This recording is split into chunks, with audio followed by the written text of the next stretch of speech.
അസ്സലാമു അലൈക്കും. നമ്മുടെ ജീവിതത്തിൽ എല്ലാ മേഖലകളിലും ബർക്കത്ത് വേണം. നമ്മുടെ സമ്പത്തിലും വാഹനത്തിലും വീട്ടിലും സ്വത്തിലും ബർക്കത്ത് ലഭിക്കാൻ നാം ചെയ്യേണ്ട ചെറിയൊരു അമലിനെ കുറിച്ചാണ് ഇന്നത്തെ വീഡിയോയിൽ സംസാരിക്കാൻ പോകുന്നത്. വീഡിയോ ആദ്യമായി കാണുന്നവരാണെങ്കിൽ ചാനൽ ഒന്ന് സബ്സ്ക്രൈബ് ചെയ്യാട്ടോ. തൊട്ടടുത്തുള്ള ബെല്ലൈക്കൺ കൂടെ ഇനാബിൾ ചെയ്ത് വെച്ചാൽ ഞാൻ വീഡിയോസ് ഇടുമ്പോൾ അതിന്റെ നോട്ടിഫിക്കേഷൻ നിങ്ങൾക്ക് ലഭിക്കുന്നതാണ്. ബർക്കത്തില്ലാത്ത കാര്യങ്ങളിൽ വിജയം ഉണ്ടാവില്ല. അതുകൊണ്ട് തന്നെ നമ്മുടെ എല്ലാ കാര്യങ്ങളിലും ബർക്കത്ത് ഉണ്ടാവില്ല. ദിവസം ലുഹാ നിസ്കാരം നിസ്കരിക്കുന്ന ഒരുപാട് ആളുകൾ നമുക്കിടയിലുണ്ട്. അവർ ഈ കാര്യം കൂടി ലുഹാ നിസ്കാരം കഴിഞ്ഞ് ചെയ്താൽ അവരുടെ ജീവിതത്തിൽ എല്ലാ മേഖലകളിലും അള്ളാഹു നല്ല ബർക്കത്ത് ചൊരിയുന്നതാണ്. പരിശുദ്ധ അസ്മാഉൽ ഹുസ്നയിലെ 22ാമത്തെ ഇസ്മാണ് യാ ബാസിത്തു യാ അല്ലാ എന്ന ഇസ്മ. വിശാലമാക്കുന്നവൻ എന്ന് അർത്ഥമുള്ള ഈ ഇസ്മ എല്ലാ ദിവസവും ലുഹാ നിസ്കാരം കഴിഞ്ഞ ഉടനെ തന്നെ 10 വട്ടം ഈ ഇസ്മ ചൊല്ലുക. എന്നിട്ട് അള്ളാഹുവിനോട് ആത്മാർത്ഥമായി ബർക്കത്തിന് വേണ്ടിയിട്ട് ദുആ ചെയ്യുക. അതിന്റെ കൂടെ തന്നെ എല്ലാ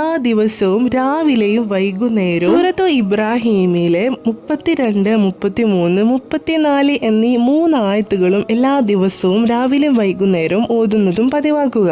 ഇങ്ങനെ ചെയ്തു പോന്നാൽ ഇൻഷാ അല്ലാഹ് നമ്മുടെ ജീവിതത്തിൽ നല്ല ബർക്കത്ത് തന്നെ ഉണ്ടാകുന്നതാണ്. എല്ലാവരും ചെയ്തു നോക്കുക. എല്ലാവർക്കും ഇത് ചെയ്യാനുള്ള തൗഫീഖ് അല്ലാഹു നൽകട്ടെ. ആമീൻ. വീഡിയോ ഉപകാരപ്പെട്ടാൽ ഒന്ന് ലൈക്ക് ചെയ്യുക, മറ്റുള്ളവർക്കും കൂടെ ഷെയർ ചെയ്ത് കൊടുക്കുക. ഇതുപോലെയുള്ള നല്ല നല്ല അറിവുകളുമായി വീണ്ടും കാണാം. മുത്തുനബിയുടെ പേരിൽ 3 സ്വലാത്ത് ചൊല്ലിയിട്ട് അവസാനിപ്പിക്കുന്നു. അസ്സലാമു അലൈക്കും. സല്ലല്ലാഹു അലാ മുഹമ്മദ് സ്വല്ലല്ലാഹു അലൈഹി വസല്ലം.